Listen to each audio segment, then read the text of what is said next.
Welcome to the Great Ideas Podcast, where we explore many topics, including leadership, teamwork, relationships, business, politics, pop culture, health, sports, food, and anything else that's a great idea. I'm your host, Barry Moline. Today, we're talking with Tara Landis, the founder of BellRock, based in Vancouver, Canada. Tara works with leaders and managers all across North America to help their companies scale and build value. She also has lots of experience, as BellRock is 25 years old. She's a certified change management practitioner from the Persuade Institute and a licensed influence trainer from the Cialdini Institute. And she's the lead faculty member for BellRock's management training programs. Tara and I delve into the intricacies of influence and persuasion, emphasizing the importance of ethical practices. We talk about the three core elements of ethical persuasion: truth, common sense, and wisdom. Tara challenges the notion of common sense, arguing that it is subjective and context dependent. That is, it can change depending on the circumstance, like the country that you're in. We then turn to the idea of how even truth can also be interpreted differently based on individual perspectives. We discuss a few examples and explore the fine line between ethical influence and manipulation. Our conversation underscores the complexities and nuances of maintaining ethical standards in persuasion and influence. It's a great conversation, and you're sure to learn a lot about ethics in influence and persuasion. Let's get into it. Hey, Tara, it's good to see you. Hey, Barry, it's good to see you too. Thanks for having me. Well, Tara, we're talking about influence and persuasion. And one of the things that I do when I give a presentation about this topic is near the top, I make sure that people know we're talking about ethical influence and that it's based on science. And then I walk through the three elements of ethical persuasion, which is number one, is it true? Number two, is it common sense? And then the third one, is it wise? What's your take on that? Well, I have a little bit of a different take, because I also talk about ethical persuasion, and it might just be the way I talk about it, but I have to tell you, I get questions about this, about ethics all the time. And I am kind of the mind that the ethics are in the eye of the beholder.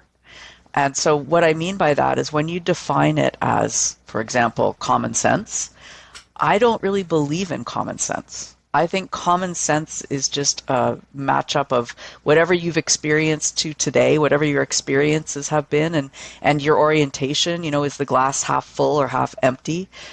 But I don't think we all have a similar perspective. And so I don't understand how anything could be common sense, really. Do you mean common sense in the terms of, because we have different experiences, we don't have the same common background? Yeah. Yes. And therefore, my perspective might be common sense to me, but not common sense to you? Absolutely. Is that it? I absolutely think that. What would be an example of that? Well, an example could be, let's say we were in a country that was run by Islamic law. Okay. Probably be common sense in that country for me to cover my hair when I go out. But Right. that is not common sense to me. That's something I would have to figure out. It's not common sense. But there it would be.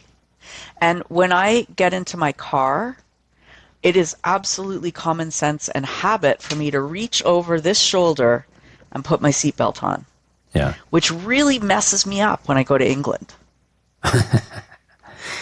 Yeah, you have to reach across the other shoulder. It's not common sense. Yeah. Okay, so common sense is contextual. Yes. Let's say. Well, okay, so is the truth contextual? Yes, it is. Wait, how? Well, because facts we see are facts. things Well, I don't know that they are. And we see things from different perspectives. So there are facts that are facts. The temperature of the air is whatever, 30 degrees centigrade. Which Celsius. is what, Fahrenheit? Exactly. So even there, if I say that, right, it's 86, by the way, is the answer to your question. But even there, we can have different, what's the temperature? It's 30 degrees. It's a fact. Right. 30 degrees what? But I'm being semantic. I do think, though, that in all seriousness, if I put a 15% markup on something, is that too much or too little or just right? Or is it based on the facts that you have calculated are the cost of lights and your rent and so on, which can vary from month to month or year to year? Sure, but if I'm talking about like a pricing thing, for example, so when COVID happened, there were people who were running around selling hand sanitizer for $50 for a little bottle, right? Is that ethical? Is it ethical? Don't ask me that question. But that's the thing, right? It depends on your perspective. Some people would say that it is, and some people would say that it isn't. Well, some I would people say it's not. You're supplying a service. Some people would say that it is. I need this. Right. Some people would say that it is, and some people would say that it isn't. Right. It's price gouging. And but it's also, I can make either argument. True. Yes. All right. So that's why I have trouble with the ethical persuasion. And so what about the wise element? So the wise, Yeah. is this something that I would recommend to my spouse, to my kids, to my parents, to somebody close to me? Mm-hmm. Is it wise? Hey, I'm investing in NVIDIA.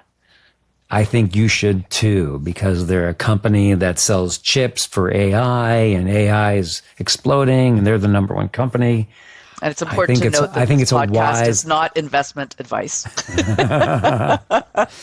But I like you, Tara, and I want you to make money, and I recommend NVIDIA. I mean, I've invested in NVIDIA, and I think you should too. And I don't make any money if you do. I just think that it would help your financial profile if you did. And Barry, if you said that to me, I would believe you.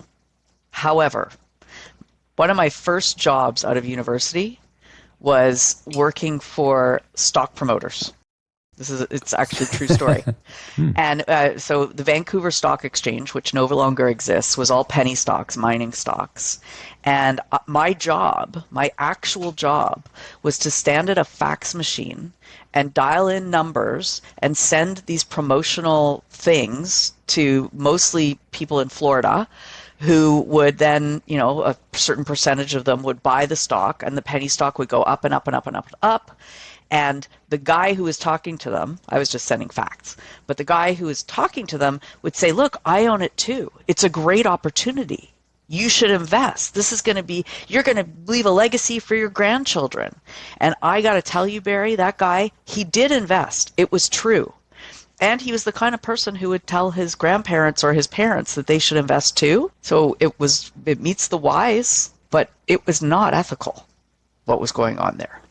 Because were the companies real or not real? Or were they? I mean, they were real. Like they had the legal paperwork that made them real, but the price was just based on a small amount of stock being sold. Crypto has recently done some of this too. You might be familiar with one of the people who's doing that. But anyway, the point is, he would recommend it to anyone, but it was not ethical. It was a pump and dump scheme.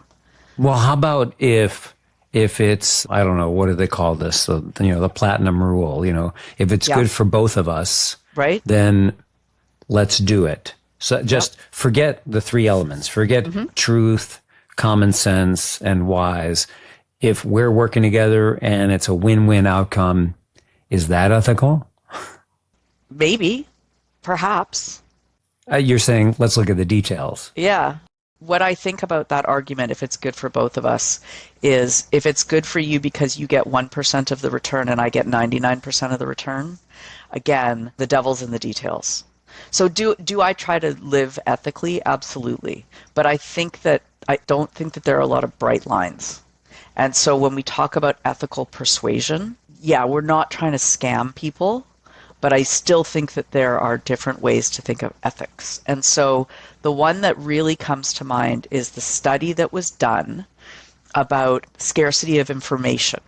So it was scarcity, but it was specifically scarcity of information. And it was an Australian beef trader, or maybe he was a farmer, I don't remember. But the point is, he had information, exclusive information about weather predictions, weather pattern predictions. And I think if you're offering exclusive information about weather pattern predictions, even if it's just a prediction, like it might not come true, but if you're saying, I've got it on good authority that the prediction is this, and then you're charging people for something as a result of knowing that information, I don't see that as ethical. Yeah, I won't argue with you. Yeah. I think that there are different shades of ethics.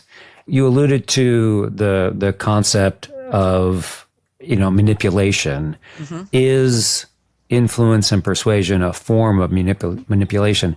And I think I was going to say the correct answer. I think an answer is that it's a continuum. And if you want to, you can certainly lean in the direction of manipulation. There's no question. You can use influence and persuasion and manipulate. To the extent that our hearts are pure and we do want win-win outcomes, then hopefully the goal of those who are practitioners of influence and persuasion are trying to seek those win-win outcomes. I think you're right. And we just have to trust each other to do the best we can. I agree with you, and I do think the difference between manipulation and persuasion is intent. I do believe that, but we all have different metrics that we go on, and so that's the only point I make is it's not just ethical. Like there's not either ethical or not ethical, although there are some bright lines. There aren't a lot of them. Yeah, that's good to point out. I had not thought so much about the continuum. What I have said when I do talk about ethics is I say we only talk about ethical influence and persuasion. We're not going to talk about how to use this unethically. Now, whatever that means. And I don't go into where the continuum is. Well, you use it the exact same way if you want to use it unethically. Yes. There's no, you use it in the same way. It's just to different ends. Well, for example, when I talk about scarcity, I say that's a good place where I do say you can make up deadlines and you can talk about this holiday sale, and then in 6 weeks there's going to be another holiday sale, and then in 6 weeks there's going to be another holiday sale. And if you say this price is where it's at and this is the sale price and you can only get it for another 24 hours, well, we know that in 6 weeks we're going to have the same exact pricing over that same new holiday time frame. And that's not necessarily in the realm of ethics. That's how I talk about scarcity. If you're going to use scarcity, make it real.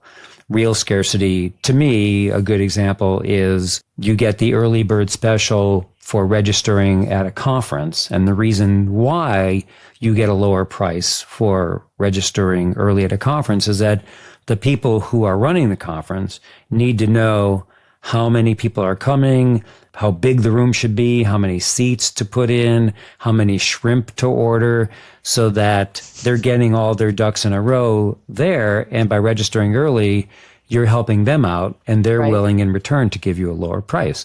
So that's legitimate scarcity. That price is good until a certain date. And even within the software for registration for a meeting like that, the software is fixed. Once that date changes, the software automatically goes to the higher price. So have you ever been to one of those conferences and there's somebody there who got in for free? Yes. Yes, I have. Was that ethical? Yeah. Probably. Well, I would say that there was some reciprocal relationship. There was some reason. Yes. It was probably ethical. So it's always gray. I just think it's always gray. There's some that are pretty obvious, but I really do believe that ethics are in the eye of the beholder. Yeah, agree. And the person who put on that conference probably thought there was a really good reason to give that person a free ticket. Yeah, I agree. And they probably didn't see that as harming you as a legit ticket purchaser. Right. But it kind of did, because if that person had paid for their own darn shrimp, you wouldn't have had to pay for the extra markup on your shrimp. Yeah, exactly. What you just described called back to a situation I experienced once on an airplane. This was a good 10 years ago. And I was on a plane. People were, I guess we were waiting for the plane to take off. And an outgoing person sitting in a row across from me just started asking people around him, how much did you pay for your ticket? Right. And how much did you pay for your ticket? And he just awesome. wanted to gather this information. Yeah. And everybody paid something different. Yep, and some people exactly. paid a lot more and a few people paid a lot less. And granted, it was based on timing, and some people bought early and some people bought the day before. But nevertheless, he was frustrated, or he was doing some research. I'm not really sure what he was doing. Surge pricing on Uber, right? Yeah, exactly. Yeah. So thinking about the principles of influence and persuasion in general, have you used them in your life, in your work life? How have you applied them? Yeah, I think everybody does, first of all, even people who haven't studied it. Some of this does feel like common sense, although the impact they can have is really outsized. One of the ways that I started when I was a waitress, I would often tap into reciprocity. The principle of reciprocity. If we give to someone first, they will feel obligated to give back to us. I actually did the mint thing. So the Really? mint thing, so the mint thing is the study where they would give, in the control case, you get the bill and you get the tip, but if you give a little gift, if you give a little mint, you get more of a tip. And I would routinely give little gifts. I would refill the pop for free, even though it wasn't supposed to be free, or they'd get an extra scoop of the ice cream or whatever. And I'd make sure they knew that I did that, and I was doing it because I wanted a bigger tip. And I was a terrible waitress, so I really had to use these practices. Was it ethical? Again, don't know, but I did it. So in terms of ethics, I would think, does the restaurant allow you to refill? Yeah, I wasn't stealing from the restaurant. Yeah, I wasn't stealing. I was allowed to do or it. an extra scoop of ice cream. So when you would deliver the ice cream that had more ice cream, what would you say? I would say something along the lines of, you look like you really needed a second scoop. Yeah, I got you a Something second like that. scoop. Yeah. Yeah, something like that. Yeah. So you just defined what it was. Hey, normally this comes with one scoop, but I got you a second scoop. But for you, special customer, and you scoops. did that on your own, really? Yeah, I would do that. I would give people things all the time. Huh. I also give gifts all the time. In our business, we are always giving. We always want to give more value than we think people are paying for, and we start first. So as simple as this pen. This pen has our company name on it. This is the best pen at its price point. And I know that because I worked with a promotional products company as a client, and I had them bring me all the pens in the price range that I had, and I would write with the pens. I would like it, don't like it, like it, don't like it, until about 2 months later, this was the pen. This was the pen that I loved. And now, whenever we start a management training class, we send people a package, and the package has a binder with a bunch of materials in it, and they get the pen. And because I tell the story around the pen, people value this pen in such an outsized way. And they're more willing to do nice things for us as a result of being gifted that pen. And occasionally people say, my pen died. Will you send us more pens? I've had people send me pictures of the pen in Hawaii and pictures of the pen in Vietnam, and like, look, I brought the pen. It's the best pen. Wow. That's reciprocity. That's really cool. And so when you do that, you don't just hand out the pens, because that's what happens frequently. No, it's the story. You at need events. the story. Right. You have the story. Yeah. Oh, wow. Yeah, I like love that. I did a whole bunch of work and I got you the best gift I could for $1.49. You know, but Hey, people appreciate the labor. yeah, that is good. I have used the liking principle. I was a little sheepish about doing it the first time, but I said to a friend who I did a favor for, he said, thank you. And instead of just saying, you're welcome, I just said, oh, that's what friends do for each other. And on his own, he said, yeah, that is what friends do for each other. So he completed the cycle. And he was eager to confirm our friendship, which was a fine friendship as it is. Yeah. And Yeah. he liked the idea of confirming our friendship.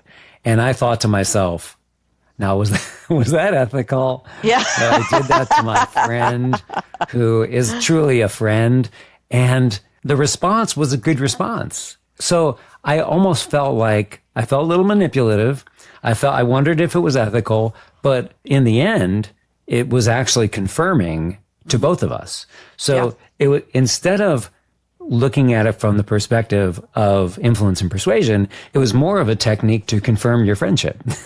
So the point is that it did work, but it worked with a close friend. Now, if it was with somebody who was not quite as much of a friend, maybe that was more on the edge, and I would hopefully be bringing somebody more closer to me. But I will say that I it have did a work. similar one. I have a similar one that happened to me this morning. I was having an online meeting with someone, and they'd previously rescheduled the meeting twice. So when they came to the meeting today, they started by just being appreciative that they said, thank you so much for your flexibility with this meeting. And I said, I'm sure you'd do the same thing for me. And they said, I absolutely would. Like very serious. And I knew I was, again, using liking, it made them feel better, I think. It's like I almost put one in the, like, you owe me one. And they were like, okay, good, that I can pay that price. Yeah. And it is true. You probably felt it, and they felt it, and it was confirming. Yeah. And it's more just a way of talking. Anyway. But my traditional response would have been, don't worry about it. No big deal. And it is kind of a big deal. So I like this way better. I think it acknowledges things more truthfully. Yeah. So consistency. Are you using consistency in your work? Yeah. So one of the things that I like to do is congratulate people for starting, even when they've barely started, because I think that encourages them to keep going. And so if we get a request for something, say, when I send back a proposal, I'll always congratulate them for starting the journey. You did a great job taking this. Whether you select us or someone else, the fact that you've started on this journey deserves congratulations. You're going to be happy. So they're feeling like they're on the road towards selecting you. You're putting them on the road towards selecting you. Well, it's interesting because I actually, when I do that, I honestly just want them to select someone. And I'm trying to encourage them to keep going. I think what they're doing is the right thing to do for their business. Obviously, I think we're the right supplier. But it's more important to me that they keep going on that journey than they keep going with us. Because I really do believe that it's the best thing for them. Yeah.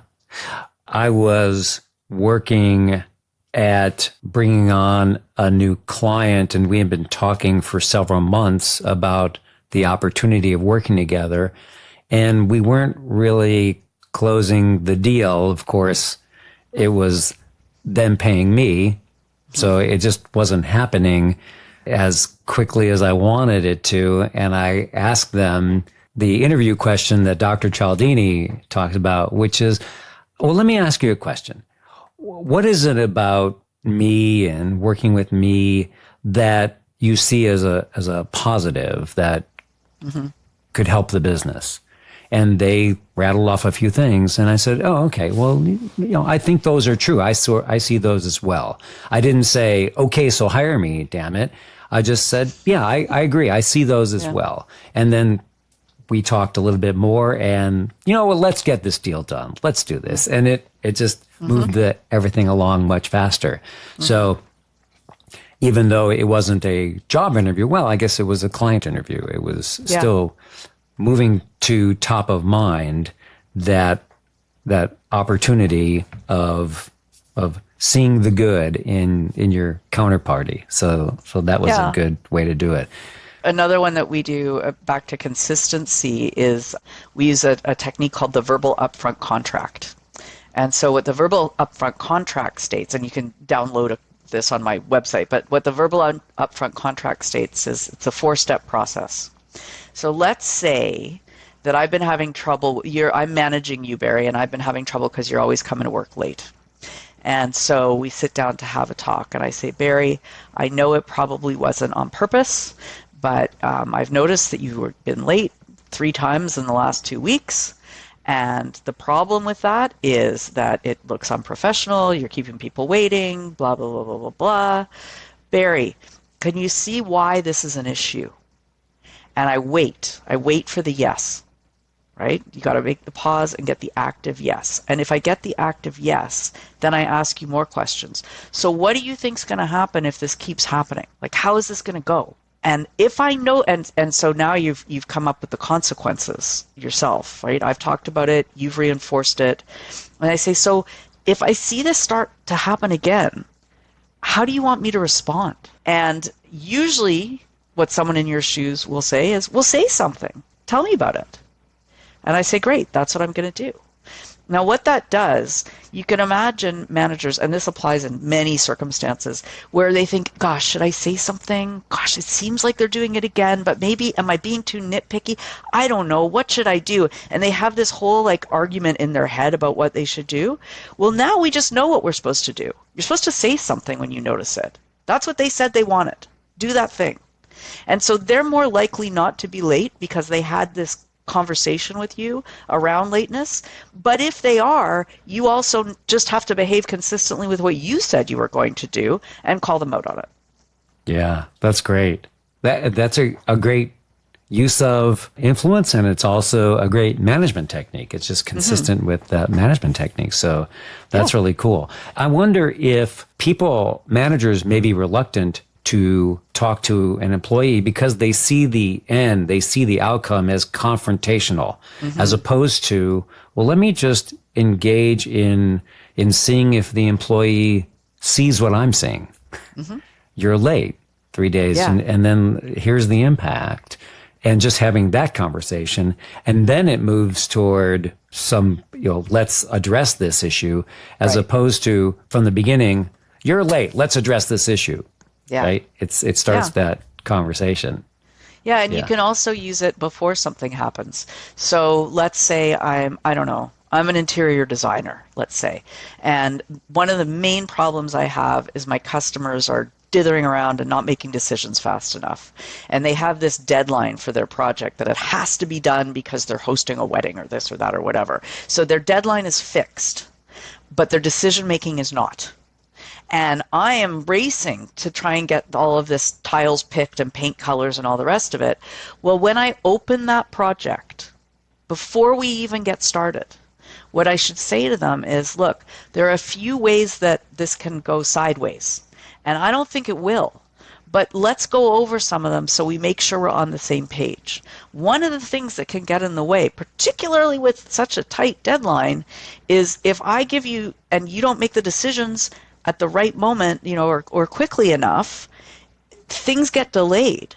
It takes a long time to order this stuff from Europe or whatever, and so it's out of my control, but it's in your control.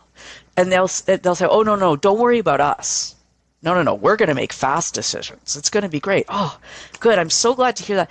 If I notice things dragging, what should I do? And so now, again, we've warned them up front. We've got the verbal upfront contract, and now we know if it's sliding, even just a couple hours, I can give them a call and say, hey, remember that conversation we had? I just want to make sure it's not happening. Yeah, you're reminding them about the thing they agreed to at the beginning. Yeah, that's great. So I think you've told me that you have made changes to your bio to use the principle of authority. right? Yes. What kind of changes have you made? I changed it in that I added more numbers and more facts and more data. So instead of saying I've worked with a lot of companies or worked for 25 years, I said I've worked with over 300 companies and advised them. We've got over 1,000 graduates of management training. It's not just a little program; it's a bigger program. And so I'm using those results to Do beef you, up authority. yeah, do you also say, however it might come out, companies like you know, Yeah. large companies, small companies, whatever. Is that an element of how you describe it? It is. I mean, I wouldn't, not necessarily in like an elevator pitch kind of thing, because I don't know who I'm talking to, Yeah. but I will always play the geography. I don't know if you know the geography game, or the 7 degrees of Kevin Bacon. So I will I will have already stalked their LinkedIn. I will know who we know in common. I will bring that up. Always, absolutely. Got it. Yeah, that's really smart. And I find that to be effective, that, you know, doing that research. Yeah. And It works for liking and it works for authority, because then you can say, oh, and I've worked with, as you just said, I've worked with companies like yours. Yeah. And there are we work mostly with small business, but even with small businesses, the industries are usually pretty small. And there are a few names that you know, if you drop those names ethically, that you actually did work with. I find it weird when you see someone's website or whatever and they say, we've worked with Apple and Microsoft and this and that, and they're like this little one-man band. Like, there's no way they worked with all of these companies. Maybe they gave a workshop one day or something, but they weren't like in there. So if I can do it and say, oh yeah, we worked with them, we were there for 6 months, here's what we did, do you know them? I think that's fantastic, because then it gives you the social proof, it gives you the authority and the liking, and then those people, if they know those people there, they can ask them, oh, how did it go when you were working with them? And it's a virtuous cycle. So how do you use testimonials in that process? Well, we use testimonials all the time. We use them in our newsletters, on our website, and we get permission to use them from whoever it was that gave us the testimonial, but we plaster them everywhere, because somebody's going to see something that speaks to them. So step one in the testimonial process, do you ask clients for a testimonial, or what do you ask them for? Well, there's a lot of different ways we do it, but so for management training, we do an outtake survey, like at the end, how did it go for them? And do they have any advice for us? And do they have any suggestions? What did they like? What did they not like? What do you want your one-on-one coach to know after the fact? And would you be willing to provide a testimonial? So that's an example of how we might ask for it. But for me, when I'm working with a client and they'll say something like, the other day I was doing team building with someone, and one of the guys in the session, the sales director, he said, this was really valuable. Like, I can't believe how much better our team is now, and we were already a really good team. And I said, Sam, do you mind if I quote you on that? And then he said, absolutely, go ahead. Wow. So I did. Yeah, that's perfect.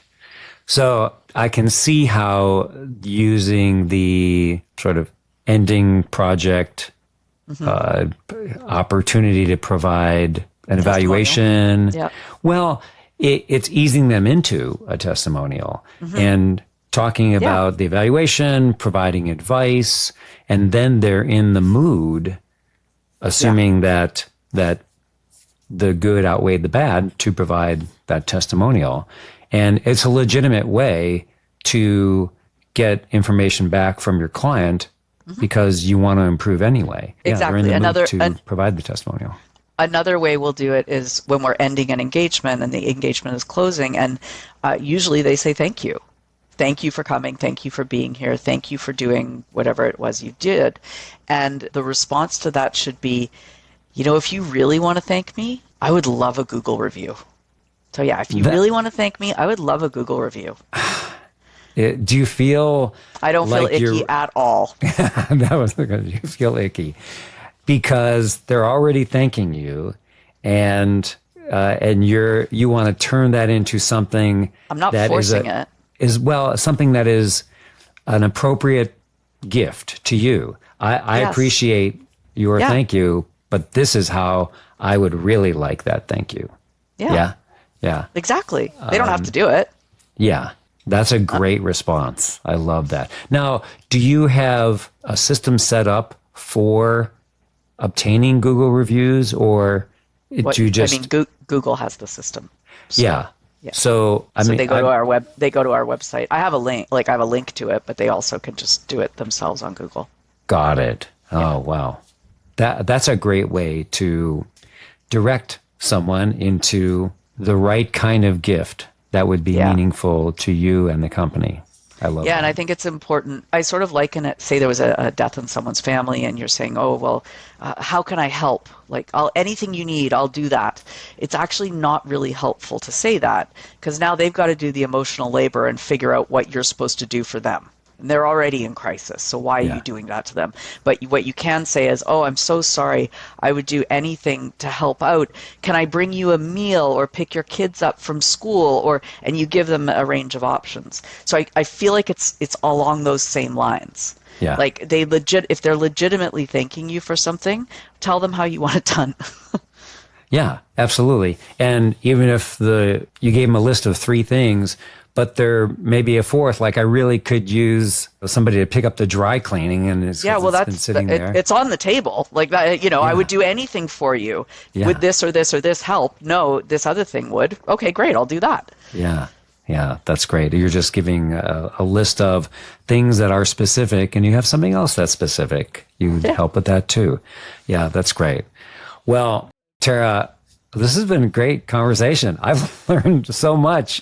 And we're both Cialdini certified trainers. We are. No, wait. Congratulations No. We're us. certified licensed trainers. Isn't that what we are? We got some sort of title. But I think we are. The point is we Cialdini. passed the test. High five to you. We passed the test. That is true. High five. Yeah. Congratulations on all that. And You too. It was a lot of work. do you do at Bell Rock, do you do training on influence and persuasion, or Yep. I don't know, describe all the wonderful things you do at Bell Rock? 'Cause Well, I've actually heard you talk about it, and I would really like you to send me a pen, because I don't will. know. That's how I'll say thank you. Still, I'm unfamiliar with all the things that you do, because I will hear you say in the classes and cohorts that we've been in, oh yeah, we do that. Oh yeah, we do some of that. Oh yeah, we do that. And what do you do? Everything? What is it that you do? You're in Vancouver, right? I'm in Vancouver, Canada. Yes, and so we facilitate strategic planning. And we help companies implement those strategic plans. We help them improve the foundational aspects of their business, things like process flow and procedures, job descriptions, organizational structure, budgets and dashboards, project management systems, sales process. So yeah, we kind of do everything, but it's at a very foundational level, like really just building that bricks and mortar. Most of the people that we work with are people who are really good at what they do, but maybe didn't have the business education behind it. And we don't know what they do. I mean, they're good at what they do. They don't need that, but it's sometimes really helpful for them to have some guidance around how do you create a budget that's helpful to you and how often do you look at it. So that's one half of the business, and then the other half of the business is management training. So we have regular programs that we run. They run 3 hours a month. They're online, synchronous training. It's pretty fun. And then with every class comes one-on-one coaching. So they come to class, they get all the tools and the things that they want to work on, and then a couple weeks later, they meet with a one-on-one coach to see how it went when they use those different tools and tactics. Wow. That's really neat. So you meet with is it the instructor that's the coach, or it's just somebody? Sometimes. Yeah, but it's somebody someone on my team.